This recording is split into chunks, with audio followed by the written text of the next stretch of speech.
మీరు అన్నట్టుగానే చాలా మందికి కూడా ఆర్టికల్స్ రాస్తే డబ్బులు వస్తాయి అని అంటారు. ఇంకా అందరూ కూడా యాప్ ని డౌన్లోడ్ చేసేసుకొని ఆర్టికల్స్ రాస్తున్నారు. కానీ కొన్ని రిజెక్ట్స్ అవుతున్నాయి. ఎందుకు జరుగుతున్నాయి? ఎక్కడ లోపం ఉంది అన్నది పెద్ద క్వశ్చన్ మార్క్.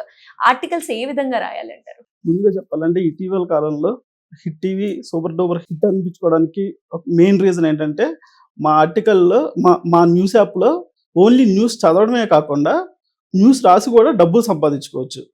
అయితే ఈ న్యూస్ ఎలా రాయాలన్నది చాలా మందికి తెలియడం లేదు. చాలా మంది ఏం చేస్తున్నారంటే ప్రపంచంలో జరిగే వార్తలతో పాటు దేశంలో జరిగే వార్తలతో పాటు అన్ని వార్తలను రాసి పంపిస్తున్నారు. ఎంటర్టైన్మెంట్ న్యూస్ రాస్తున్నారు, కొంతమంది హెల్త్ న్యూస్ రాస్తున్నారు, కొంతమంది వాళ్ళకి నచ్చినట్టు రాస్తున్నారు. అయితే మీ న్యూస్ కనుక రిజెక్ట్ కాకుండా పబ్లిష్ అయ్యి మీరు డబ్బులు సంపాదించుకోవాలి అనుకుంటే ఒక వార్త ఎలా రాయాలంటే మా యాప్లో ఫస్ట్ 300 పదాలతో వార్త రాస్తే చాలు. అంటే షార్ట్ అండ్ స్వీట్ గా ఉండాలండి. 300 పదాలతో 300 పదాలు చాలు. మీరు పేరాలు రాయాల్సిన అవసరం లేదు. ఎందుకంటే డైలీ మనం రోజు న్యూస్ పేపర్ చూస్తే చాలా న్యూస్ ఉంటుంది. అలాగే ఇప్పుడు మనం ఒక వెబ్సైట్ చూసినా 4-5 పేరాలు ఉంటుంది న్యూస్. కానీ మాది app short news app. Short news app అంటే 300 పదాలతో మనం ఆ న్యూస్ లోనే అర్థవంతంగా చెప్పాలి. అంటే ఆ న్యూస్ చదివితే అందరికి అర్థమయ్యేలా ఉండాలి.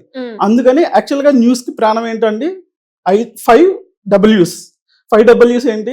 వెన్, వేర్, హూ, వాట్, అంటే ఎక్కడ జరిగింది, ఎందుకు జరిగింది, ఇలా ఇవన్నీ మెన్షన్ అవ్వాలన్నమాట. హౌ, ఈ 5 Wలతో పాటు హౌ, అంటే ఎందుకోసం జరిగింది ఆ వార్త, ఇది రాస్తే చాలండి.